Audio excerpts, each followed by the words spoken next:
قد أفلح المؤمنون الذين هم في صلاتهم خاشعون صدق الله العظيم رب اشرح لي صدري ويسر لي أمري واحلل عقدة من لساني يفقهوا قولي সম্মানিত সুধী সূরাতুল মুমিনুনের প্রথম 10টি আয়াতের বিশেষ ফজিলত রয়েছে, তাৎপর্য রয়েছে। এই 10টি আয়াতের সংক্ষিপ্ত তাফসীর আমি আপনাদের সামনে পেশ করব ইনশাআল্লাহ বিইذنিল্লাহ।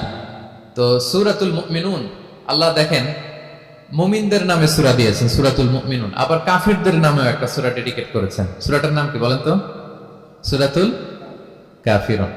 আবার মুমিনুন না কাফিরুন না, মাঝামাঝি আল মুনাফিকুন, তাদের নামে আল্লাহ একটা সূরা দিয়েছেন সূরাতুল মুনাফিকুন। তো এই সূরাটা আমাদেরকে উৎসর্গ করা, আমাদের জন্য ডেডিকেট করা, মুমিনুন নামে এই সূরাটা।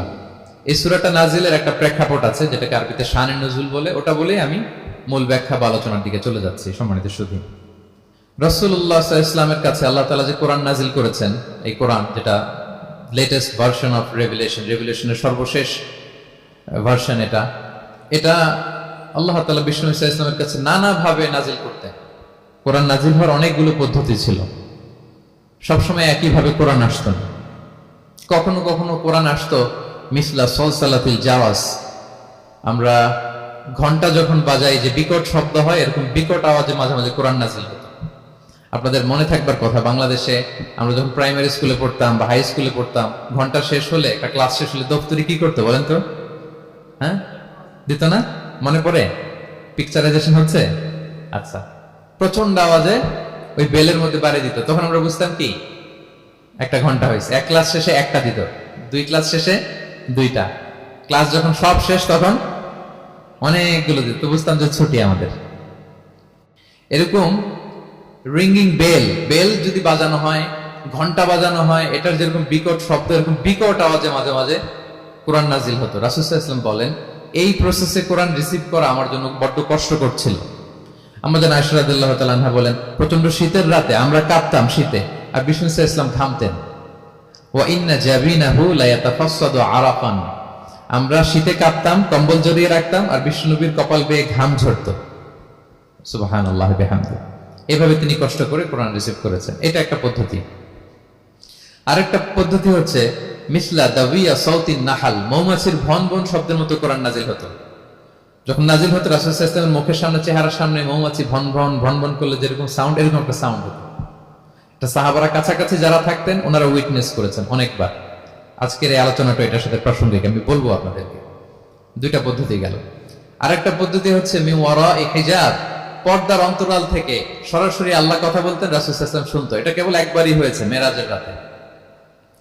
তারপর মাঝে মাঝে ইউলকা ফি কুলুবি রাসূলিল্লাহ, আল্লাহ রাসূল সাল্লাল্লাহু আলাইহি ওয়াসাল্লামের অন্তঃকরণে আল্লাহ তাআলা ঢেলে দিতেন ওয়াহী। আচ্ছা, আবার কখনো কখনো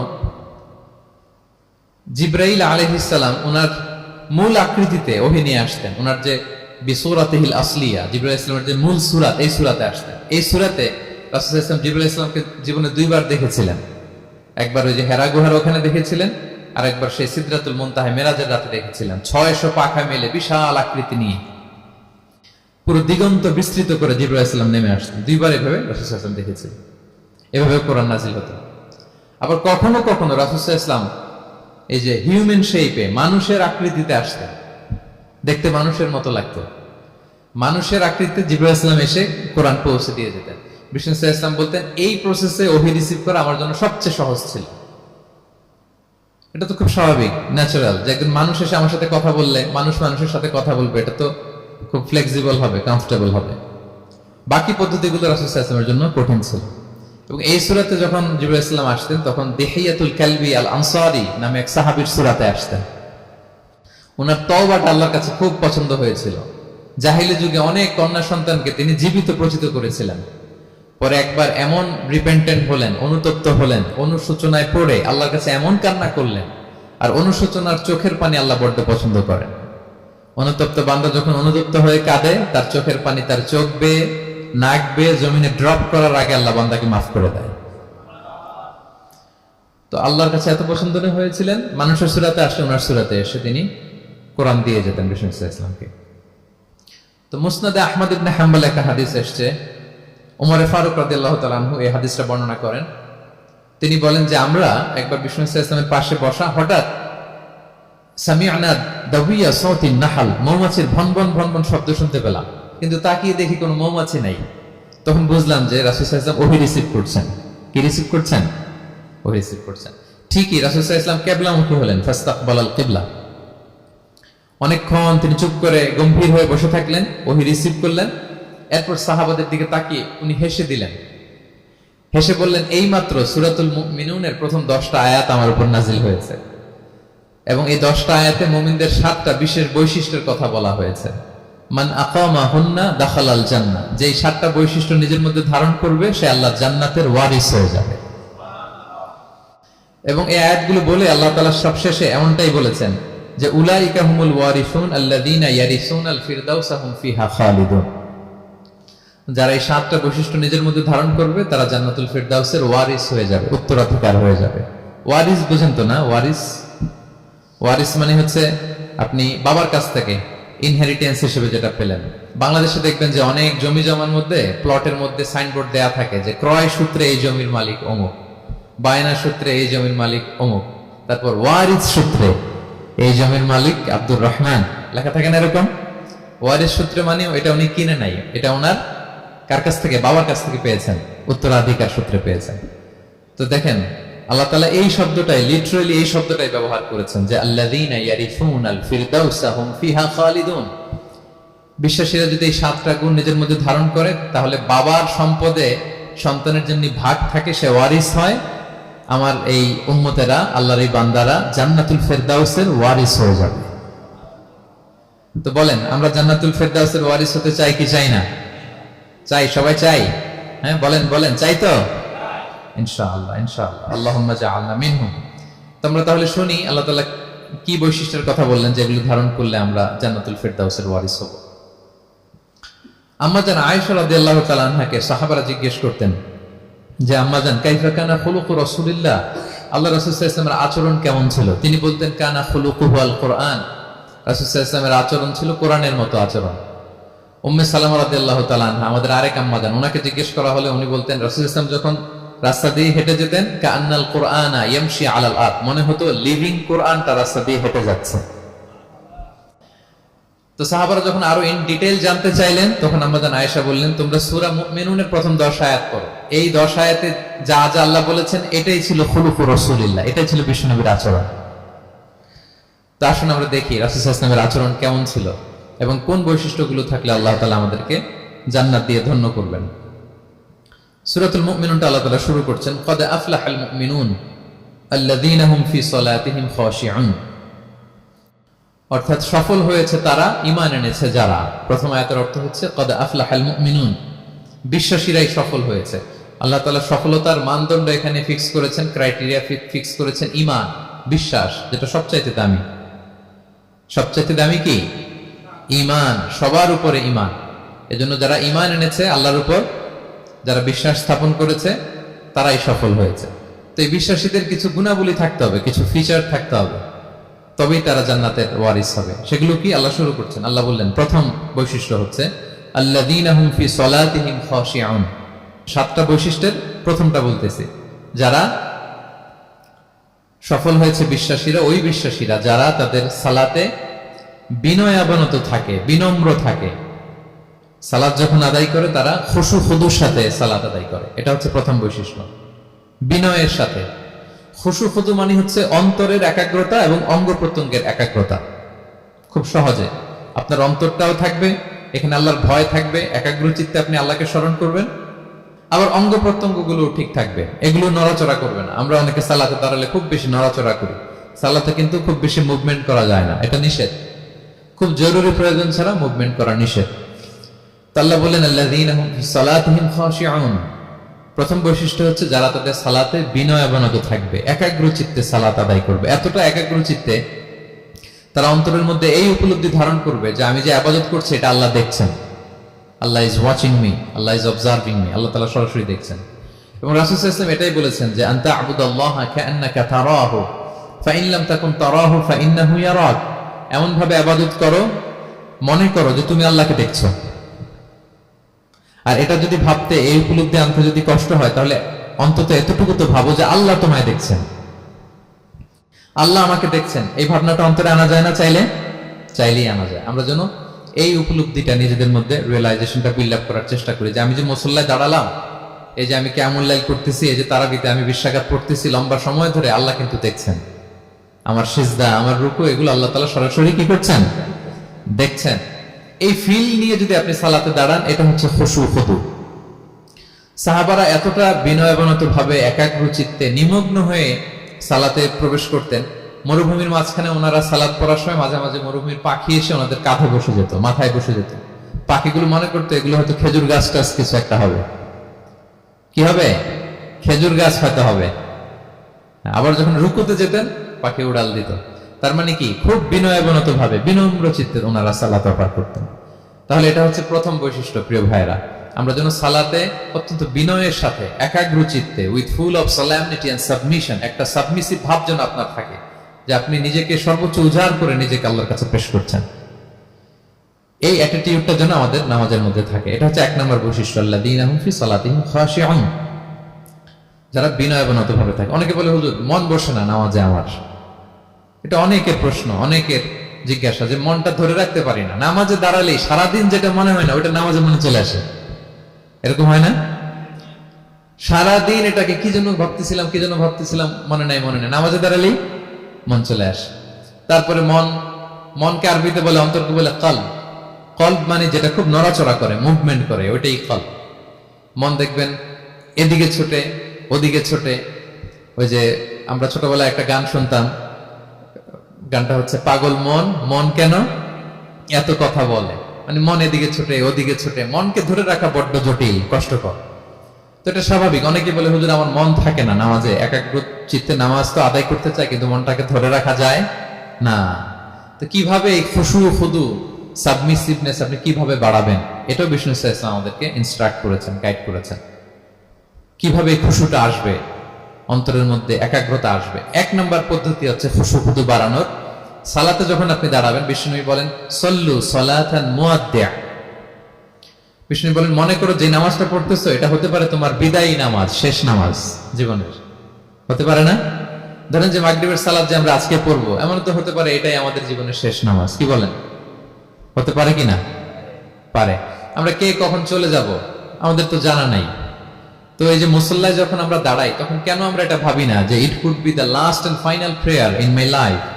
হতে পারে এটাই আমার জীবনের শেষ নামাজ।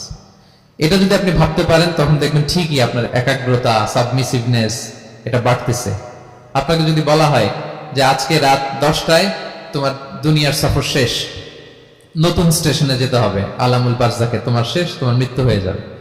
আজকে যে মাগরিব আর এই যে এশা আর যে তারাবির সালাত, এটাই তোমার লাস্ট নামাজ, যাও এটাই তোমার লাস্ট চান্স। এটা যদি আজকে আমরা জানি, এই হলরুমে যারা আছে, যদি এটা জেনে যায় যে আজকের তারাবিটাই শেষ তারাবি, শেষ সুযোগ, বলেন তো আমাদের অবস্থা কি হবে? প্রতিদিন ধরেন যে মাগরিবের নামাজের পরে একটু নিউজ দেখেন, একটু ফেসবুকে ঢুকেন, আজকেও তো ঢুকবেন, তাই না? ঢুকবেন। কি করবেন আজকে? আল্লাহ সব বাদ দিয়ে অজু করে আতর মেখে জায়নামাজটা ভিজিয়ে দীর্ঘ কিয়ামুল লাইল করবেন। সিজদায় পড়ে চোখের পানি দিয়ে জায়নামাজ ভিজিয়ে দেবো আমরা, ঠিক কিনা? কারণ আমি নিশ্চিত হতে পেরেছি এটাই আমার শেষ নামাজ। তো এটা তো প্রত্যেক সালাতের ক্ষেত্রেই আমাদের প্রযোজ্য। আসলে আমরা যে নামাজ পড়ি, যে কোনো নামাজই তো আমার শেষ চান্স হতে পারে। কি বলেন? হতে পারে কি পারে না? বলেন তো। পারে। এই টেকনিকটাই রাসূল সাল্লাল্লাহু আলাইহি ওয়াসাল্লাম শিখিয়েছেন, বলেছেন সল্লু সালাতান মুআদ্দিয়া। মনে করো এটাই হতে পারে তোমার জীবনের শেষ নামাজ। আমাদের ইউনিভার্সিটিতে ইমাম বেসার, যিনি চিফ ইমাম, উনি নামাজের আগে একটা চমৎকার অ্যানাউন্সমেন্ট দেয়। উনি বলে যে let's perform this salah as if this is our last and final prayer. চলুন এমন ভাবে নামাজটা পড়ি, ভাবি যে হতে পারে এটাই আমার জীবনের শেষ নামাজ। তাহলে সম্মানিত, শুধু এই ভাবনাটা নিয়ে যদি আমরা মুসল্লায় দাঁড়াই, দেখবেন যে ওই দিন আপনার মনে দৃশ্যরিক যাবে না, একটা ভয় কাজ করবে যে হায় রে, হতে পারে এটাই আমার লাস্ট চান্স, আর আমার রবকে সিজদা দেওয়ার সুযোগ হয়তো আমি আর পাবো না। তাহলে এখন থেকে আমরা সালাতে যখন দাঁড়াবো, এটা ভাববো যে this could be my last chance in my life. হতে পারে এটাই শেষ চান্স, আমি একাগ্র চিত্তে আমার সালাতটাকে আল্লাহর কাছে উপস্থাপন করি। কি বলেন, পারা যাবে তো ইনশাআল্লাহ? খুশু খুদু বাড়ানোর 1 নম্বর টিপস। খুশু খুদু বাড়ানোর 2 নম্বর টিপস হচ্ছে তাড়াহুড়ো না করা। আমরা অনেকে তাড়াহুড়ো করি, রুকু থেকে হুট করে দাঁড়িয়ে যাই, তারপরে সোজা হয়ে দাঁড়িয়ে না থেকে তাড়াতাড়ি সেজদায় চলে যাই, দুই সেজদার মাঝখানে ধীরস্থির ভাবে বসার কথা, আমরা না বসেই দ্বিতীয় সেজদায় চলে যাই। এই প্রবণতা আমাদের অনেকের আছে না? এটা কিন্তু নিষেধ। তা'দীলুল আরকান, বাকি সব মাযহাবে এটা ফরজ। আপনি তাড়াহুড়ো করলে আপনার নামাজই হবে না। আর আমাদের মাযহাবে, হানাফি মাযহাবে এটা ওয়াজিব। ওয়াজিব তরক করলে সাউ সিজদা দিতে হয়। দুই সেজদার মাঝখানে আপনি সুস্থির হয়ে বসবেন। অনেকে দেখা যায় একটা সেজদা দিয়ে মাথা কোন রকম উঠিয়েই আরেক সেজদায় বসেও নেই ঠিক মতো আরামসে, এরকম আছে না? এটা যদি কেউ করে আমাদের মাযহাব অনুযায়ী তার সাউ সিজদা দিতে হবে। তাহলে এরকম তাড়াহুড়ো করা যাবে? আর এখন থেকে তো কি করবেন বলেন? ধীরস্থির ভাবে নামাজ পড়বো। No rushing, no rushing in সালাহ, নো হ্যাস্টিনেস ইন সালাহ। নামাজে রাশ করা যাবে না, রিল্যাক্সের সাথে আমরা নামাজ পড়বো, ধীরস্থির ভাবে নামাজ পড়বো। রুকু সেজদাগুলো খুব চমৎকার ভাবে আদায় করবো। রাসূল সাল্লাল্লাহু আলাইহি ওয়াসাল্লাম রুকু যে দিতেন, ওনার পিঠটা এত স্ট্রেট ফরওয়ার্ড হতো, সাহাবারা বলতেন লাউ ইস্তাকাররা আলাইহিল মা লাসাব্বা আলাইহিল মা আলাস্তাকাররা। পানি ভর্তি এক গ্লাস পানি যদি রাসূল সাল্লাল্লাহু আলাইহি ওয়াসাল্লামের রুকু দেওয়া পিঠের উপর রেখে দেওয়া হয়, পানিটাও পড়বে না, গ্লাসটাও ভাঙবে না। তার মানে এত স্ট্রেট ফরওয়ার্ড পিঠ ছিল। আবার রাসূল সাল্লাল্লাহু আলাইহি ওয়াসাল্লাম বলতেন আসওয়াউন নাসি সারিকাতান মান ইয়াসরিকু ফিস সালাহ। তিনি বললেন সবচেয়ে বড় চোর যে নামাজে চুরি করে। সাহাবারা বললেন ওয়া কাইফা ইয়াসরিকু মিন সালাতিহি ইয়া রাসূলুল্লাহ, নামাজে আবার কিভাবে চুরি করে? রাসূল সাল্লাল্লাহু আলাইহি ওয়াসাল্লাম বললেন লা ইউতিমু রুকুআহা ওয়া সুজুদাহা, রুকু সেজদাগুলো সুন্দর করে আদায় করে না, সেই নামাজ চোর। তা আমরা যেন রুকু সেজদাগুলোকে খুব সুন্দরভাবে ধীরস্থির ভাবে যেন আমরা আদায় করি, আমরা যেন তাড়াহুড়ো না করি। রাসূল সাল্লাল্লাহু আলাইহি ওয়াসাল্লাম একবার মসজিদে নববীতে বসা এক সাহাবী এসে নামাজ পড়ে রাসূল সাল্লাল্লাহু আলাইহি ওয়াসাল্লামকে সালাম দিলেন। রাসূল সাল্লাল্লাহু আলাইহি ওয়াসাল্লামের সালামের উত্তর দিয়ে বলেন ইরজি' ফাসাল্লি ফাইন্নাকা লাম তুসাল্লি, যাও তুমি আবার নামাজটা পড়ে আসো, তোমার নামাজ হয়নি। সাহাবী যে আবার নামাজ পড়ে আবার আসলেন, রাসূল সাল্লাল্লাহু আলাইহি ওয়াসাল্লাম আবার বললেন সাল্লি ফাইন্নাকা লাম তুসাল্লি, নামাজ পড়ে আসো, হয়নি।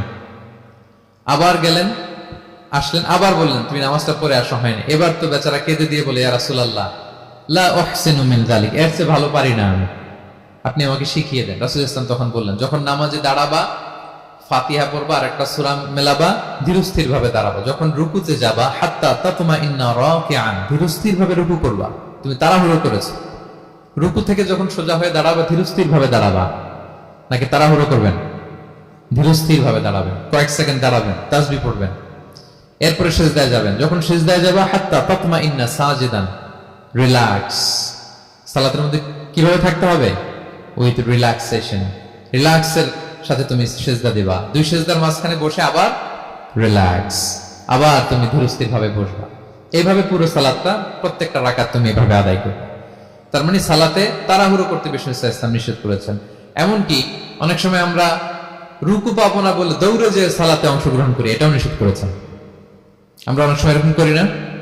মাগরিবের নামাজে রুজু করতেছি, ইমাম সাহেব ওয়াদ-দুহা ওয়াল-লাইলি ইযা সাজা, এই সূরাটা তো মুখস্থ, তো টের পাচ্ছি যে আমি এখন মুখ ধুইতেছি আর সূরা দোহা তো শেষ হয়ে যাবে, কোন রকম ওযু করে দৌড়ে যে অংশগ্রহণ করে যাতে রাকাতটা পায়, এটা নিষেধ করেছেন বিষ্ণু ইসলাম। এটা করবেন না। আপনি ধীরস্থির ভাবে ওযু করবেন, ধীরস্থির ভাবে যাবেন, তাড়াহুড়ো করবেন না। আপনি কার সামনে যাচ্ছেন? মালিকুল আমলাক, রাজা ধীরাজ, আরশের অধিপতি। আপনি তাড়াহুড়ো করে গেলে তো আপনি হাঁপাতে হাঁপাতে অস্থির হয়ে যাবেন, ব্রেথ ইন ব্রেথ আউট করতে করতে। ধীরস্থির ভাবে যাবেন, অংশগ্রহণ করবেন। রাসূল সাল্লাল্লাহু আলাইহি ওয়াসাল্লাম বলেন ইদা উকিমাতিস সালাতু ফালা তা'তুহা তাসআউন, নামাজ শুরু হয়ে গেলে দৌড়ে দৌড়ে যে অংশগ্রহণ করবে না। আলাইকুম বিসাকিনা, ধীরস্থির ভাবে যে অংশগ্রহণ করবে। ফামা আদরাকতুম ফাসাল্লু, ধীরস্থির ভাবে যে যতটুকু পাও অতটুকুই পড়ো। ওমা ফাতাকুম ফাআতিমু, যেটা ছুটে যায় নিজে পরে দাঁড়িয়ে আদায় করে নাও। সুবহানাল্লাহ বিহামদি, কত সহজ করে দিয়েছেন। তাহলে সালাতে তাড়াহুড়ো করা যাবে? প্রিয় ভাইরা বলেন তো, তাড়াহুড়ো করা যাবে? আর আজকে থেকে না, আমরা তাড়াহুড়ো করবো না, আমরা ধীরস্থির ভাবে যে সালাতে অংশগ্রহণ করবো, তাহলে আপনার খুশু বাড়বে। দুইটা টিপস গেল। 3 নাম্বার হচ্ছে জামাতে সালাত আদায় করতে হবে, তাহলে আপনার একাগ্রতা বাড়বে। সালাতুল জামাআতি তাফদুলু সালাতাল ফাজরি বি 27 দারাজা, একাকী নামাজ পড়লে যে সওয়াব, জামাতে পড়লে 27 গুণ বেশি সওয়াব। জামাতে পড়বেন। রাসূল সাল্লাল্লাহু আলাইহি ওয়াসাল্লাম সবসময় জামাতে সালাত পড়তেন। ইন্তেকালের আগেও এই সালাতের ব্যাপারে তিনি আমাদেরকে ওসিয়ত করেছেন, বলেছেন আসসালাতু আসসালাত ওয়া মা মালাকাত আইমানুকুম। ইন্তেকালের আগ মুহূর্ত, এখনই রুহু কবজ হবে, এর আগে উনি কি বলেছেন? সালাত, উম্মতেরা সালাত, নামাজ, নামাজ যেন নষ্ট না হয়। উমর ফারুক রাদিয়াল্লাহু তাআলা আনহুর সময়ে একজন অগ্নি উপাসক ছিল, তার নাম আবু লুলু আল মাজুসি। উনি মুগীরা ইবনে শু'বা রাদিয়াল্লাহু তাআলা আনহু নামে এক সাহাবীর দাস ছিলেন, মুকাতাব দাস। কন্ট্রাক্ট ছিল যে এত টাকা দিলে তাকে আজাদ করা হবে। তো এই অগ্নি উপাসক মাজুসি এসে ওমর ফারুককে বলে, খলিফাতুল মুসলিমিন, আমার মালিক সাহাবী মুগীরা আমার কাছে প্রতিদিন অনেক টাকা চার্জ করে। উনি বললেন, তাই নাকি? কত চার্জ করে? বলে যে এত চার্জ করে। তো বলতেছে, আচ্ছা তুমি তাহলে কি কাজ করো, কি কাজ জানো? বলে যে আমি খঞ্জর বানাতে জানি, ছুরি, ছোট ছুরি আর কি। বলতেছে, ওরে আল্লাহ, যারা খঞ্জর বানাতে জানে তারা তো অনেক টাকা মেক করে, সেই হিসাবে তো মুগীরা বেশি চার্জ করে না, অল্পই চার্জ করছে। সে ইনসাফপূর্ণ চার্জই করেছে। কিন্তু এই আবু লুলু আল মাজুসির এই কথাটা পছন্দ হয় না, সে রাগান্বিত হয়ে গেল, হয়ে বলে, ওমর, সবার ক্ষেত্রে তুমি নরম আর আমাকে তুমি কঠিন নিয়ম শেখাও না, দাঁড়াও তোমাকে আমি দেখাচ্ছি। মনে মনে বলতেছে এটা। রেগে মেগে সে বাড়িতে এসে আজকে একটা খঞ্জর বানাইছে, দুই মুখ খঞ্জর, ওয়া মাকবাদাতুহু ফি ওয়াসাতি, এটার হ্যান্ডেলটা মিডলে, এদিকেও মাথা ওদিকেও মাথা, এটা ধার করে প্রতিদিন বিষ মাখায় এটাতে। আর মনে মনে বলে, ওমর দাঁড়াও তোমাকে আজকে আমি দেখাবো। তো ওমর ফারুককে আল্লাহ তাআলা স্বপ্নে দেখিয়েছেন যে একটা লাল মোরগ ওনাকে 3টা ঠোকর মেরেছে। উনি সাহাবাদের কাছে বলেছেন যে আমি স্বপ্নে দেখেছি একটা লাল মোরগ আমাকে 3টা ঠোকর মেরেছে। তো সে খঞ্জরকে ধার দিয়ে একদিন ফজরের নামাজে, ওয়াকানু ইউসাল্লুনা বিগালাস, ওনারা খুব অন্ধকার থাকতে ফজরের নামাজ পড়তো, সে বুরনুস, এক ধরনের জুব্বা যেটার মাথা আছে, ওটা পরে হুডির মতো আর কি, হুডি চেনেন তো না, হুডির মতো একটা জুব্বা পরে সে অন্ধকারে, সে তো আসলে অমুসলিম, সাহাবাদের সাথে পিছনে দাঁড়াইছে নামাজের ভান করার জন্য, আর এই খঞ্জরটা নিয়ে গেছে সাথে। ওমর ফারুক ফজরের সালাত শুরু করলেন, প্রথম রাকাত শেষ করলেন, দ্বিতীয় রাকাতের জন্য যখন দাঁড়াইছেন তখনই সে প্ল্যান মাফিক খঞ্জর বের করে ওমর ফারুকের পেটের মধ্যে 3বার স্টেবিং করলেন, আঘাত করলেন। করার সাথে সাথে ওমর ফারুক উল্টে পড়ে গেলেন আর বললেন, কাতালানি আল কালব, কোন এক কুকুর আমাকে আঘাত করেছে। তো সাহাবার ওমর ফারুককে ধরলেন, আর এই অগ্নি উপাসক এই খঞ্জর নিয়ে কাতারের মাঝখান দিয়ে দুই দিকে খঞ্জর চালাতে চালাতে যাচ্ছিলেন। যে সাহাবাই ধরে সেই আঘাতপ্রাপ্ত হয়ে ওখানে 7 থেকে 10 জন স্পট ডেথ, জায়গায় মারা গেছে। পরে এক সাহাবী নিজের জামা খুলে তার গায়ে ছুড়ে মারছে, তখন সে ওইটাতে পেঁচিয়ে পড়ে গেছে। যখন বুঝে গেছে যে আমাকে ধরে ফেলবে, সে সুইসাইড করে ফেলছে, নিজেকে নিজে মেরে ফেলছে। তো ওমর ফারুক তো বেহুশ, ওনাকে নিয়ে যাওয়া হলো, পিছন থেকে একজন নামাজের ইমামতি করলেন। তো ওমর ফারুক রাদিয়াল্লাহু তাআলা আনহু হুশ ফিরে পেলেন। হুশ ফিরে পাওয়ার পরে দিনের বেলা যখন হুশ আসলো ওনার, সবাই চারদিকে বসা, যে হায় হায় আমাদের আমিরুল মুমিনিনের কি জানি কি হয়। হুশ ফিরার পরে ওনার মুখের প্রথম কথাটা ছিল আসাল্লান নাস, মানে আমার নেতৃত্বে যে ফজরের সালাতটা শুরু হয়েছিল এটা কি ঠিকঠাক শেষ হয়েছিল? সুবহানাল্লাহ পড়বেন না? আচ্ছা বলেন তো, এই মুহূর্তে আমরা কি করতাম? ওনাকে যে স্টেবিং করছে, চিকিৎসক এসে দুধ দেয়, দুধ পেট দিয়ে বেরিয়ে যায়, না বীজ দেয়, না বীজ বের হয়ে যায়, মানে উনি ইন্তেকাল করবেন, এটা বোঝাই যাচ্ছে। এমন কঠিন পরিস্থিতিতে আমরা যদি হসপিটালে হুশ ফিরে পেতাম, আমরা কি বলতাম বলেন দেখি? কে কি বলতেন? কে মারছে, আমারে বাঁচানো যায় কিনা, মাউন্ট এলিজাবেথে নিয়ে চলো, সিঙ্গাপুরে অথবা বামরুন গ্রেডে নিয়ে চলো, আমেরিকাতে নিয়ে চলো, অথবা আমার তো ওখানে ব্যাংক ব্যালেন্স আছে, আমি তো মরে যাবো, আমার ছেলেগুলার কি হবে, হ্যাঁ আমার মেয়েগুলার কে দেখবে, এগুলো ছিল আমাদের কনসার্ন। তো ওমর ফারুক জানতেছেন যে উনি পৃথিবী থেকে বিদায় নিচ্ছেন, একটু হুশ ফিরে পাইছেন। হুশ ফিরে পাওয়ার পরে প্রথম কথাটা ছিল আসাল্লান নাস, লোকেরা কি নামাজ পড়েছিল? আল্লাহু আকবার। তাহলে এটা কত গুরুত্বপূর্ণ ইবাদত, কিভাবে এই সালাতকে সাহাবারা অফার করতেন। তো খুশু খুদুর সাথে যদি আমরা সালাত অফার করতে চাই, আমাদেরকে জামাতে পড়তে হবে। একাকি পড়লে দেখবেন মনে দিকে যায়, ওদিকে যায়, কয় রাকাত পড়ছি ভুলে যাই, এরকম হয় না? একাকি পড়তে গেলেন এটা করা যাবে না, জামাতে পড়তে হবে। সালাতে কি কি বলতেছেন এগুলোর অর্থ বুঝে যদি সালাত অফার করেন, তাইলে আপনার সালাতে মনোযোগ থাকবে। সুবহান রাব্বিয়াল আ'লা, সুবহান রাব্বিয়াল আযীম, এর অর্থ কি? সূরা ফাতিহা যে প্রতিদিন পড়ি, কি সুন্দর প্রার্থনা সূচক বাক্য, এর অর্থ কি? আল্লাহ সকল প্রশংসা তোমার, আল্লাহ তুমি দয়াময় মেহেরবান, আল্লাহ তুমি বিচার দিবসের মালিক, যেদিন তোমার আরশের ছায়া ছাড়া কোনো ছায়া থাকবে না। নবীদের যে পথে চালিয়েছে ওই পথে আমাদেরকে চালাও, যারা ভ্রান্ত হয়েছে, যারা তোমার ক্রোধের শিকার হয়েছে ওই পথে আমাদেরকে চালিও না। কি চমৎকার চমৎকার কথামালা দিয়ে আমরা এই দোয়াগুলো পড়ি। আমরা অর্থ বুঝি না বলে আমাদের হৃদয়ে টাচ করে না, ঠিক কিনা? দেখবেন আরব শায়েকরা যখন কিয়ামুল লাইল করে, তারাবির সালাত পড়া, অনেক অনেক আয়াতে ওরা ডুকরে ডুকরে কেঁদে ওঠে আওয়াজ করে। কারণ কি? জাহান্নামের আয়াত, আযাবের আয়াত, পূর্ববর্তী উম্মত যে ধ্বংস হয়েছে, কিভাবে ওদেরকে বিকট আওয়াজ দিয়ে, গ্রাউন্ড সাউন্ড গ্রেনেড দিয়ে ধ্বংস করা হয়েছে, বন্যা দিয়ে ধ্বংস করা হয়েছে, কিভাবে এদেরকে বাতাস দিয়ে নাস্তানাবুদ করে দেয়া হয়, সেগুলো যখন পড়ে ওনারা কাঁদে। আযাবের আয়াত আসলে কাঁদে, জান্নাতের আয়াত আসলে সাবলীল কণ্ঠে তেলাওয়াত চালিয়ে যায়। এর কারণ কি বলেন? অর্থ বুঝে। আমরা যেন সালাতে অর্থ বুঝে সালাত তফর করার চেষ্টা করি, পাশাপাশি সালাতের সুন্নাহগুলো যেন আমরা পড়ি। সালাতের যে সুন্নাহ আছে, সুনানুস সালাহ, এগুলো যেন আমরা পড়ি, মনোযোগ আরো বাড়বে। সানাগুলো পড়বেন, ফাতিহা শেষে আওয়াজ করে আমিন বলবেন, অথবা ফিসফিসি কণ্ঠে আমিন বলবেন। বিষ্ণু ইসলাম বলেন, ইদা আম্মানাল ইমামু ফাআমিনু, ইমাম আমিন বললে তোমরাও আমিন বলো, কারণ এই মাত্র একটা দোয়া করা হয়েছে। সূরা ফাতিহাটা কি? একটা দোয়া। ইদা ওয়াফাকা তা'মিনুকুম তা'মিনাল মালাইকাতি গুফিরা লাহু মা তাকাদ্দামা মিন যামবিহি ওয়া মা তাআখার। রাসূল সাল্লাল্লাহু আলাইহি ওয়াসাল্লাম বলেছেন, ইমাম যখন আমিন বলে তোমরাও তখন আমিন বলো, কারণ তোমরা যখন আমিন বলো ফেরেশতারাও আমিন বলে। আর তোমাদের আমিন আর ফেরেশতাদের আমিন যখন একসাথে হয়ে যায়, তোমাদের পূর্বের সব গুনাহ আল্লাহ মাফ করে দেয়। এটা আমিন বলা সুন্নাহ, বলবেন। নামাজ বাঁধার পরে সুন্নাত নামাজে, নফল নামাজে সানাগুলো পড়বেন। কত চমৎকার অর্থবোধক সানা আছে। আমরা তো শুধু সুবহানাকাল্লাহুম্মা বিহামদিকা ওয়া তাবারাকা ইসমুকা ওয়া তাআলা জাদ্দুকা শুধু এটাই পড়ি। রাসূল সাল্লাল্লাহু আলাইহি ওয়াসাল্লাম তাকবীরাত তাহরিমে বাঁধার পরে অনেক চমৎকার চমৎকার দোয়া পড়তেন। ইন্না সলাতি ওয়া নুসুকি ওয়া মাহইয়ায়া ওয়া মামাতি লিল্লাহি রাব্বিল আলামিন। আমার সালাত, আমার ইবাদত, আমার জীবন মরণ সবটাই কার জন্য? এই দোয়াটা পড়তেন শুরুতেই। তারপর পড়তেন ওয়াজ্জাহতু ওয়াজহিয়া লিল্লাযী ফাতারাস সামাওয়াতি ওয়াল আরদা হানিফা ওয়া মা আনা মিনাল মুশরিকিন। আমার সবকিছুকে আমি এক সত্তার দিকে ফেরালাম, একনিষ্ঠ হয়ে, আর আমি মুশরিক নই, আমি আল্লাহর দিকে একনিষ্ঠ হলাম। এই দোয়াগুলো পড়তেন। আল্লাহুম্মা বাঈদ বাইনি ওয়া বাইনা খাতায়ায়া কামা বা'আদতা বাইনাল মাশরিকি ওয়াল মাগরিব। আল্লাহুম্মা নাক্কিনি মিন খাতায়ায়া কামা ইউনাক্কা আস-সাওবুল আবয়াদু মিনাদ দানাস। আল্লাহুম্মা ইগসিল খাতায়ায়া বিল মাই ওয়াস সালজি ওয়াল বারাদ। এগুলো সানা, এগুলো যে সানা আমরা জানি না। সানা মানে হচ্ছে প্রশংসা সূচক কথা। আমরা শুধু সুবহানাকাল্লাহুম্মা বিহামদিকা এতটুকুই পড়ি। রাসূল ইসলাম বলতেন, আল্লাহ আমার আর আমার গুনার মাঝে এতটুকু দূরত্ব করে দাও, পূর্ব থেকে পশ্চিম যত দূর, আমার আর আমার গুনার বোঝার মাঝে এতটুকু দূরত্ব তুমি করে দাও। সাদা কাপড় যেমনি ধুয়ে ফকফকা করা হয়, আল্লাহ আমাকে তুমি গুনামুক্ত করে এরকম ফকফকা সাদা বানিয়ে দাও, শুভ্র বানিয়ে দাও।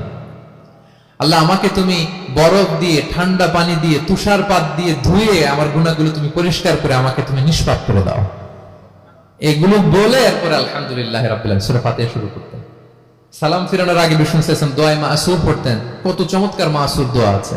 আবার বিষ্ণু বলতেন, লা ইউসাল্লিমান্না আহাদুকুম হাত্তা ইয়াতাআওয়াদা আন আরবা মিন আযাবিল কবর, মিন আযাবি জাহান্নাম, মিন ফিতনাতিল মাহইয়া ওয়াল মামাত ওয়া মিন ফিতনাতিল মাসিহিদ দাজ্জাল।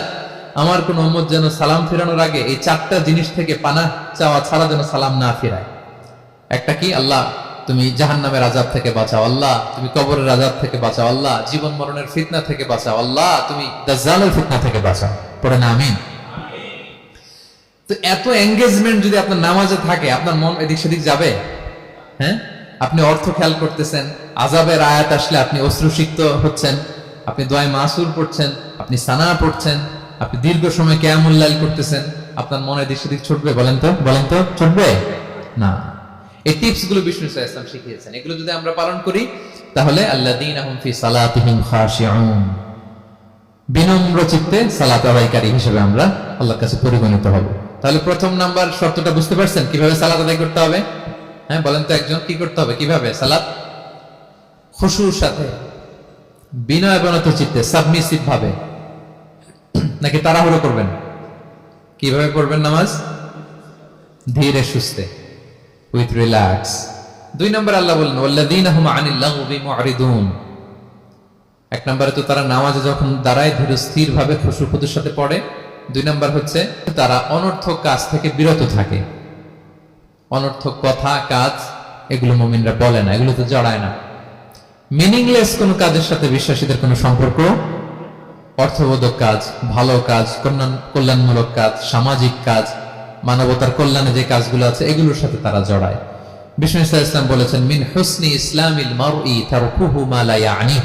ব্যক্তির ইসলামের সৌন্দর্য হচ্ছে যে ব্যক্তি এমন কোনো কাজ করবে না যেটার কোনো মিনিং নাই। মিনিংলেস কাজ থেকে সে বেঁচে থাকবে। মুহাদ্দিসিনে ইকরাম এই হাদিসটাকে বলে রুবউদ্দিন, মানে দিন ইসলামকে যদি 4 ভাগ করেন, এই 4 ভাগের 1 ভাগের কথা এই হাদিসের মধ্যে চলে আসছে। সেটা কি? যে বিশ্বাসীরা কোনো অনর্থক কাজে জড়ায় না নিজেদেরকে। অনর্থক কাজ, কথাবার্তা, অপ্রয়োজনীয় আড্ডা, অপ্রয়োজনীয় খুশগল্প, অন্যকে নিয়ে সমালোচনা, অন্যের গীবত, শেকায়াত, ওর এই সমস্যা, ওর এই সমস্যা, চায়ের আড্ডাতে আমরা এরকম সমালোচনার ঝড় তুলি, ঠিক কিনা বলেন, ঠিক কিনা? এটা করা যাবে না। আপনি জান্নাতেরও ওয়ারিস হবেন, আবার চা মুখে নিয়ে আপনি শেকায়াত করবেন, গীবত করবেন, দুইটা একসাথে যাবে না। তাহলে বিশ্বাসীরা কোনো অনর্থক কাজে জড়ায় না, মিনিংলেস কাজে জড়ায় না, তারা ভালো কাজে, কল্যাণের কাজে জড়ায়। মিনিংলেস কোনো কথাও বলে না, কারণ তারা জানে মা ইয়ালফিযু মিন কাউলিন ইল্লা লাদাইহি রাকীবুন আতীদ। আমরা যা বলি, মুখ নিঃসৃত যা বের হয়, এটাকে লিখে রাখার জন্য একদল ফেরেশতা আছে, রাকীব পর্যবেক্ষণকারী, আতীদ একেবারে প্রহরীর মতো আছে। বললেই টুকে নেয়, বললেই টুকে নেয় সব। সূরা ইয়াসিন আল্লাহ বলেন ওয়া কুল্লা শাইইন আহসাইনাহু ফি ইমামিন মুবিন। আমি ইমামুম মুবিন নামক এক দালিলিক রেজিস্ট্রি খাতায় সবকিছু তুলে রাখছি, সব পাই টু পাই আপনি পাবেন, আপনি অবাক হবেন। মালি হাযাল কিতাবি লা ইউগাদিরু সাগীরাতান ওয়ালা কাবীরাতান ইল্লা আহসাহা। এটা কেমন আমলনামা, ছোট্ট ভালো কাজ করেছে ওইটাও আছে, ছোট্ট খারাপ করেছে ওইটাও আছে, অবাক হবেন আপনি, সব আল্লাহ তাআলা সেখানে তুলে রাখবেন। তো বিশ্বাসীরা কোনো অনর্থক কথা কাজের সাথে জড়ায় না, এজন্য কারণ তারা জানে এগুলো সব রেকর্ডেড, সব রেকর্ডেড। আপনার কোনো কাজ যদি রেকর্ড করা হয় এবং বলা হয় যে এটা গণমানুষের কাছে উপস্থাপন করা হবে, আপনি কি করবেন তখন বলেন তো? খুব সতর্ক হয়ে চলবেন, সতর্ক হয়ে বলবেন। হ্যাঁ, এই যে আমরা যে এই ক্যামেরা থাকলে যেভাবে কথা বলি, সবসময় কি এইভাবে বলি না? আমরা যখন নিজেদের ঘরোয়া আড্ডায় বসে আমরা কত কথা বলে ফেলি, ইনফরমাল অনেক কথা বলি, যেগুলো ক্যামেরা থাকলে বলি না, কারণ এটা ফরমাল, এটা কোটি মানুষের কাছে যাবে, সবাই শুনবে, সবাই জানবে, এজন্য আমরা সাবধান হয়ে কথা বলি, কি বলেন? তো এই যে এই ক্যামেরা কিন্তু অদৃশ্য ক্যামেরা চারদিকে আমাদের, ইমামুম মুবিন নামক অদৃশ্য ক্যামেরা দিয়ে সব রেকর্ড করা হচ্ছে। রেকর্ড করে দিচ্ছেন কে? পাই টু পাই হিসাব চাওয়া হবে, আল্লাহর সুপ্রিম কোর্টের কাঠগড়ায় সব হিসাব চাইবেন আল্লাহ তাআলা, আপনি যে দেখবেন। তো বিশ্বাসীরা এই সেন্সটা মাথায় রাখে, সব যেহেতু রেকর্ডেড, যা মনে চায় মুখ দিয়ে বলা যাবে, যা মনে চায় করা যাবে না। এজন্য অহেতুক কথাবার্তা, অহেতুক সমালোচনা, অহেতুক গসিপিং, অহেতুক কমেন্টস এগুলো করব না। এখন সোশ্যাল মিডিয়ার যুগে দেখবেন যে কমেন্টস এর বন্যা বয়ে যায়, যার যেটা মনে চায়, কারণ ধরার কেউ নাই, দেখার কেউ নাই, বলার কেউ নাই, যা মনে চায় লিখতে থাকে। হ্যাঁ, বিশাল একজন বড় মাপের লোক, তার ওখানে যে লিখতেছে যা মনে চায়, গালি গালাজ, ওনাকে অ্যাডভাইস দেওয়া, নাসিহাত দেওয়া ইচ্ছে মতো। বিশ্বাসীরা এটা করে না, তারা অনর্থক কোনো কাজে জড়ায় না, এবং কেউ জড়াতে চাইলেও তাকে স্পেস দেয় না। একদল আছে দেখবেন যে আপনি আজে বাজে কাজে জড়ান না, এটা আবার অনেকের ভালো লাগে না, তো তারা এসে আপনাকে জড়াতে যাবে, তর্ক করবে, আপনার সাথে ডিবেট করবে, পায়ে পাড়া দিয়ে ঝগড়া করবে, এরকম আছে না নাই? আপনার কমেন্ট বক্সে এসে দেখবেন যে গালি দিবে, হ্যাঁ, ট্যাগিং করবে, পোক করবে, আপনার মানে আপনাকে অস্থির বানাতে চাইবে। আপনি কি করবেন? আপনিও আরেকটা গালি দিয়ে দিবেন কমেন্টসে, আপনারও তো স্বাধীনতা আছে নাকি? আপনিও দিবেন গালি, কি করবেন? সালাম দিবেন, কি দিবেন? ওয়াইদা খাতাবাহুমুল জাহিলুনা ক্বালু সালামা। সূরা ফুরকানে আল্লাহ বলেছেন যে মূর্খরা যখন অনর্থক তর্ক করতে আসতে চায়, বিশ্বাসীরা তাদের সাথে ওই ফাঁদে তারা পা দেয় না, তারা কি করে? সালাম দিয়ে কেটে পড়ে। তাহলে পায়ে পাড়া দিয়ে যদি কেউ এখন থেকে ঝগড়া করতে চায় আমাদের সাথে, আমরা কি করব? সালাম দিয়ে ওখান থেকে কেটে পড়ব। তাহলে বিশ্বাসীদের 2 নম্বর বৈশিষ্ট্য, ওয়াল্লাযীনা হুম আনিল লাগবি মুরিদুন, বিশ্বাসীরা অনর্থক কাজে জড়ায় না। 3 নম্বর হচ্ছে ওয়াল্লাযীনা হুম লিযাকাতি ফাঈলুন, বিশ্বাসীরা তাদেরকে যদি আল্লাহ তাআলা ধন সম্পদ দিয়ে সমৃদ্ধশালী করে, তারা যাকাত দেয়। কি দেয়? আপনারা যাকাত দেন তো নাকি? দেখে তো মনে হচ্ছে সবাই ব্যবসায়ী, হ্যাঁ, চেহারা দেখে মনে হচ্ছে মাশাআল্লাহ অনেক সম্পদের মালিক। যাকাত দিতে হবে। আমরা যে যাকাত দেই, এটা কি আমরা করুণা করি? বলেন তো না। যাকাত হচ্ছে গরিবের হক। ওয়াফি আমওয়ালিহিম হাক্কুন লিসাইলি ওয়াল মাহরুম, আল্লাহ বলে ধনীদের সম্পদে গরিবদের অধিকার আছে। তারপর যখন কারো অধিকার দিলেন, আপনি কি তার প্রতি করুণা করলেন? হ্যাঁ, অধিকার কি করুণা? বলেন তো না। আপনার সম্পদে গরিবের অধিকার, আপনি করুণা করেন নাই, বরং আপনার থেকে যাকাত নিয়ে ওই গরিব আপনাকে করুণা করে গেছে। কারণ জাকাত নেয়া তার জন্য আবশ্যক না, আপনার দেয়া আবশ্যক। ও যদি বলে আমি জাকাত নিব না, তো আপনি কারে দিবেন? ও জাকাত গ্রহণ করে আপনাকে বাঁচালো, তাহলে credit goes to them, thanks goes to them. Islam চায় এই যে অর্থনৈতিক তারল্য, এটা সমাজে সবার কাছে থাক, এক পাশে গাছতলা আরেক পাশে পাঁচতলা, এরকম বিভাজন ইসলাম চায় না। ইসলাম চায় সবার হাতে টাকা পয়সা থাক। কাইলা ইয়াকুনা দুলাতান বাইনাল আগনিয়াই মিনকুম, টাকা পয়সা যেন শুধু ধনীদের মধ্যে সার্কুলেট না হয়, সবার কাছে যেন যায়। এজন্য আল্লাহ বলেন তোমাদের সম্পদে গরিবের অধিকার আছে। এটা করুণা না, এটা অধিকার। আর যদি এই ফরজ ইবাদত আপনি আদায় না করেন, আল্লাহ বলেন কঠিন শাস্তি তোমাদের জন্য অপেক্ষা করছে। আল্লাযীনা ইয়াকনিজুনা আয-যাহাবা ওয়াল ফিদ্দাতা ওয়া লা ইউনফিকুনহা ফি সাবিলিল্লাহ ফাবাশশিরহুম বিআযাবিন আলীম। স্বর্ণ জমায়, রূপা জমায়, ব্যাংক ব্যালেন্স, যাকাত দেয় না, তাদের জন্য কঠিন আযাব, কঠিন আযাবের সুসংবাদ দিয়েছেন আল্লাহ। দুঃসংবাদ না, সুসংবাদ। মানে হেয় করে, তুচ্ছ করে আল্লাহ তাআলা বলেছেন। ছেলে ইংরেজি পরীক্ষায় ফেল করছে, মা বলে ফেল করছে না, পড়াশোনা তো নাই, তোমার বাবা আসুক, এমন মাইট দিবে, মাইট দিলে মজা টের বাবা। আচ্ছা বলেন তো, মাইট দিলে কি মজা লাগে না ব্যথা লাগে? কিন্তু মা কি বলছে? মজা টের পাবা। মানে ওরে তুচ্ছ করে, তাচ্ছিল্য করে বলছে, মায়ের তীব্রতা বোঝানোর জন্য বলছে যে এমন মাইট দিবে, টের পাবা, দাঁড়াও, তোমার বাবা আসুক আজকে ঘরে। আল্লাহ ওইটাই বললেন। এই সম্পদগুলোকে লোহার খুন্তি বানিয়ে জাহান্নামের আগুনে পোড়ানো হবে। 3 জায়গায় ছাকা দেওয়া হবে, ফি তুকুয়া বিহা জিবাহুহুম, কপালে, পাজরে, পিঠে। আর বলা হবে হাযা মা কানাসতুম, এগুলো তুমি জমায় রাখছিলে, দাও নাই মানুষকে। Bank balance, FDR, fixed deposit, price bond, এটা সেটা দাও নাই তুমি। আর হাদিসে এসেছে সোজা আন আকরা, টেকো সাপ হবে, মোস্ট ভেনোমাস স্নেক। সাপের মাথায় কিন্তু চুল গজায়, জানেন? সাপের মাথায় পশম আছে, কিন্তু যেই সাপের যেটা বেশি বিষাক্ত, এটার মাথায় পশমও থাকে না বিষের কারণে। এরকম সাপ, ওই সম্পদগুলো সাপ হয়ে ছোবল মারবে আর বলবে আনা মালুক, আমি তোমার প্রাইস বন্ড, আমি তোমার ব্যাংক ব্যালেন্স, আমাকে খাওয়ার জন্য তো রাখছিলে, আজকে উপভোগ করো। আল্লাহু আকবার। আল্লাহ আমাদেরকে হেফাজত করো। সো যাদের সম্পদ আছে আমরা যেন যাকাত দেই, হিসেব করে করে যেন দেই। আপনাদের স্ত্রীদের যাদের অর্নামেন্টস, জুয়েলারি আছে, তারা যেন তাদের সম্পদের যাকাত দেয়। 25 গ্রাম যদি সোনা থাকে, বা 595 গ্রাম যদি রূপা থাকে, অথবা এই পরিমাণ সম্পদ থাকে, ভাবিরাও যাকাত দিতে হবে। এটা ইন্ডিভিজুয়াল ইবাদত। আপনার যাকাত আপনার, ভাবির যাকাত ভাবির। আপনি চাইলে টাকা দিয়ে হেল্প করতে পারেন, কিন্তু ওনারও হিসাব করতে হবে, এবং এটা কম্পালসারি, দিতেই হবে, দিতেই হবে। তাহলে ওয়াল্লাযীনা হুম লিয-যাকাতি ফাঈলুন, 4 নাম্বার হচ্ছে তারা যাকাত দেয়।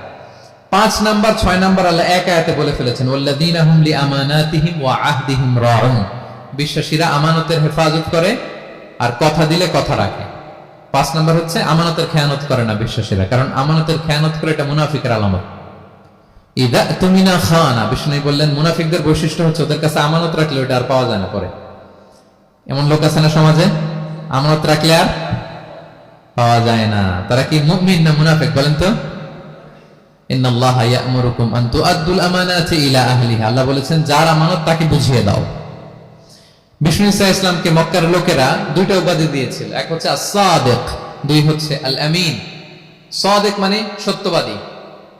কারা দিয়েছিল? ঘোর শত্রুরা, অপোজিশন পার্টি, তারা উপাধি দিয়েছে। একটা হচ্ছে সাদিক মানে কি, আরেকটা হচ্ছে আল-আমিন, বিশ্বস্ত। এতটা বিশ্বস্ত যে বিষ্ণু ঈসা ইসলাম মক্কা থেকে মদিনায় যেদিন হিজরত করতে যাবেন, আমানতের জিনিসগুলো উনি আলী রাদিয়াল্লাহু তাআলা আনহুর কাছে রেখে গিয়েছিলেন। এত এত আমানতের সম্পদ ওনার ঘরে ছিল। এই ডিপোজিট বুঝিয়ে দিতে আলী রাদিয়াল্লাহু তাআলা আনহুর টানা 3 দিন সময় লেগেছে, মক্কাবাসীদের আমানত বুঝিয়ে দিতে। সো যার আমানতদারিতা নাই তার ঈমান নাই। বিষ্ণু বলেছেন লা ঈমানা লিমান লা আমানাতা লা, যার আমানতদারিতা নাই ওর ঈমানই নাই। এবং আমানত ধ্বংস হয়, এটা কিয়ামতের আলামত। ইযা দুইয়াতিল আমানাতু ফান্তাযিরিস সাআ, যখন আমানত নষ্ট হবে তোমরা কিয়ামতের অপেক্ষা করো। এখন বলেন তো আমাদের সমাজে আমানতের কি অবস্থা? খুবই খারাপ। আল্লাহু আকবার। আমানতটা কিন্তু এই যে এই ভাই আমাকে 2000 রিঙ্গিট রেখে বলছে আগামী মাসে এটা আমি নিব, একটু রাখেন, শুধু এটাই আমানত না। আল্লাহ আপনাকে যে পুরো সম্পদ দিয়েছেন এটা আমানত। আপনার ব্যবসা প্রতিষ্ঠান এটা আল্লাহর দেয়া আপনার কাছে আমানত। আপনার ছেলে আছে, মেয়ে আছে, স্ত্রী, তারা আল্লাহর দেয়া আমানত আপনার কাছে। আপনার নেম, আপনার ফেম, আপনার পাওয়ার, আপনার নলেজ, এগুলো আল্লাহর দেয়া আমানত। আপনি দেশের প্রধানমন্ত্রী, পুরো দেশটা আপনার কাছে আমানত, ঠিক কিনা? এই আমানতের ব্যাপারে জিজ্ঞেস করা হবে। বিশ্বাসীদের বৈশিষ্ট্য, তারা আমানতকে হেফাজত করে, আমানত রক্ষা করে, আমানতের খেয়ানত তারা কোশ্চিন কালেও করে না।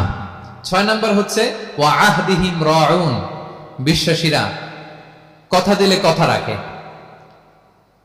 তারা ওয়াদার খেলাফ করে না। ওয়াদার খেলাফ করাও কিন্তু মুনাফিকের আলামত। ওয়া ইযা ওয়াআদা আখলাফা, ওয়াদা দিলে মুনাফিকরা এটা খেয়ানত করে, তারা কথা দিয়ে কথা রাখে না।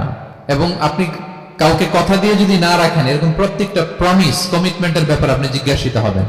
আল্লাহ বলেন ওয়া আউফু বিল আহদি ইন্নাল আহদা কানা মাসউলা। কথা দিলে কথা রাখো, ছেলে মেয়েদের কথা দিলে কথা রাখবেন, বন্ধু বান্ধবদেরকে কথা দিলে কথা রাখবেন, স্ত্রীকে কথা দিলে কথা রাখবেন। প্রমিস দিলে এটা রাখতে হবে, কারণ এর ব্যাপারে জিজ্ঞেস করা হবে। নবীদের মধ্যে ইসমাঈল আলাইহিস সালাম ওয়াদা রক্ষার ব্যাপারে খুব বেশি সোচ্চার ছিলেন, সব নবীরাই ছিলেন, উনি বেশি সোচ্চার। এজন্য আল্লাহ বলেন ওয়াযকুর ফিল কিতাবি ইসমাঈল ইন্নাহু কানা সাদিকাল ওয়া'দি ওয়া কানা রাসূলান নাবিয়্যা। উনি ছিলেন সাদিকাল ওয়া'দ, প্রতিশ্রুতি রাখতেন। এক লোকের সাথে ওনার কথা হলো যে আগামীকাল বিকেলে ওনারা দেখা করবেন। ইসমাঈল সাল্লাম বিকেল বেলা আগামীকাল যে এক গাছের নিচে কমিটমেন্ট ছিল যে অপেক্ষা করলেন, কিন্তু ওই লোক আসে নাই, ভুলে গেছে। ইসমাঈল সাল্লাম ভাবলেন আজকে ভুলে গেছে, মনে হয় আগামীকাল আসবে, আগামীকাল আমি যাবো। এরপরের দিন আল্লাহ নবী ইসমাইল যে ওই লোকের জন্য ওখানে হাজির, কিন্তু ওই লোক ওই দিনও আসেনি। ইসমাইল সাল্লাম বললেন মনে হয় এরপরের দিন আসবে। ইসমাইল সাল্লাম এরপরের দিনও যায় হাজির। এভাবে একদিন দুই দিন না, টানা 30 দিন উনি আসরের পরে ওই গাছের নিচে ওই লোকের জন্য অপেক্ষা করেছেন। কারণ ইন্নাল আহদা কানা মাসউলা, কথা দিলে কথা রাখতে হবে। এখন আমরা কথা দিয়ে কথা রাখি তো নাকি? রাখেন রাখেন, সবাই বলেন এই চেষ্টা করতে হবে, রাইট? কথা দিলে আমরা যেন কথা রাখি। সব শেষে 7 নাম্বার আল্লাহ বললেন ওয়াল্লাযীনা হুম আলা সালাওয়াতিহিম ইউহাফিজুন, বিশ্বাসীরা তাদের সালাত হেফাজত করে। একটু খেয়াল করে দেখেন, 7টা গুণের প্রথমটাও কি নিয়ে? সালাত নিয়ে, আবার শেষটাও। তার মানে কি বোঝা গেল? এটা বেশি গুরুত্বপূর্ণ না কম গুরুত্বপূর্ণ? সব নষ্ট হতে পারে, মুমিনের নামাজ নষ্ট হতে পারে, নামাজকে হেফাজত করতে হবে। হাফিজু আলা সালাওয়াত, আল্লাহ বললেন তোমাদের নামাজগুলোকে তোমরা হেফাজত করো। আগের যুগের উম্মতেরা সিনাগোগে না গেলে ইবাদত করতে পারতো না, চার্চে না গেলে ইবাদত করতে পারতো না, কিন্তু আমরা মসজিদেও নামাজ পড়তে পারি, বাইরেও পড়তে পারি। 5টা বিশেষ বৈশিষ্ট্য আল্লাহ তাআলা বিশ্বনবী সাল্লাল্লাহু আলাইহি ওয়াসাল্লামকে দিয়েছিলেন। এর মধ্যে একটা হচ্ছে জুইলাত লি আল আরদু কুল্লুহা মাসজিদান ওয়া তাহুরা, আল্লাহ আমার জন্য পুরো জমিনটারে মসজিদ বানায় দিয়েছে।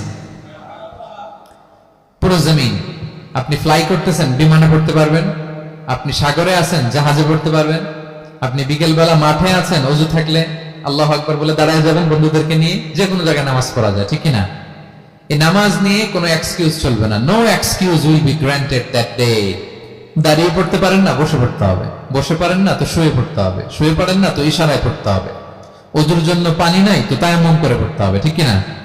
হাফিজু আলাস সালাওয়াত, সালাতের ব্যাপারে সচেষ্ট হও, কারণ এটা প্রথম হিসেব চাইবেন আল্লাহ। আল্লাহ বলেন আউয়ালু মা ইউহাসাবু বিহিল আবদু ইয়াউমাল কিয়ামাতি আস-সালাহ, কিয়ামতের সর্বপ্রথম হিসাব হবে নামাজের।